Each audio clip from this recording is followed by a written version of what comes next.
अरूज ने तो कभी अपने वालिद को नहीं देखा, तो क्या हुआ? मैं तो अभी ज़िंदा हूँ और मैं उसका वालिद हूँ।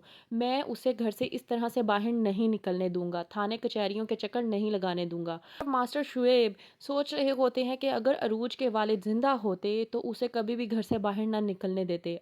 सलमान फ़ोन करके शाइस्ता से पूछता है कि अरीज कैसी है, कहीं आपको तंग तो नहीं कर रही? तो शाइस्ता सलमान से कहती है कि अरीज को सँभाल-सँभाल कर मैं बहुत ज़्यादा तंग आ गई हूँ। मुझे ऐसा लगता है कि जैसे मैं पागल हो जाऊँगी, और दूसरी बात, उसका घर टूटने से बचाऊँगा मैं अब, क्योंकि मैं उसका बाप हूँ और वो मेरी ज़िम्मेदारी है, वो मेरी बेटी है।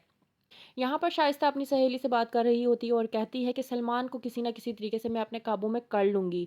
लेकिन मैं किसी को रास्ते से हटाना चाहती हूँ। जब तक वो रास्ते से नहीं हटेगी, मेरी जान को सुकून नहीं आएगा। इस बात पर उसकी फ्रेंड पूछती है कि आखिर कौन है वो जिसको तुम रास्ते से हटाना चाहती हो, और तुम इस तरह की बातें क्यों कर रही हो रास्ते से हटाने वाली?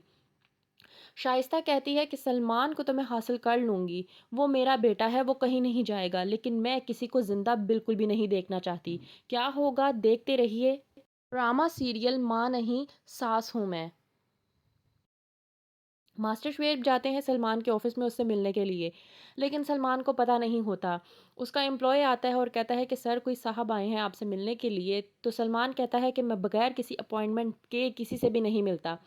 इस बात पर उसका एम्प्लॉय कहता है कि बहुत ज़रूरी मिलना चाहते हैं वो कह रहे हैं कि मेरा सलमान से मिलना बहुत ज़्यादा ज़रूरी है। इस बात पर सलमान अपने एम्प्लॉय से उनका नाम पूछता है, तो उनका एम्प्लॉय बताता है कि उन साहब का नाम मास्टर शुएब है। तो सलमान जब नाम जान जाता है मास्टर शुएब, यानी कि वो जान जाता है कि उनका ससुर, तो वो जानबूझकर अपने एम्प्लॉय को कहता है कि उन्हें इंतज़ार करने दो। उन्हें कह दो कि बाहर बैठकर इंतज़ार करें, मैं किसी काम में मसरूफ़ हूँ।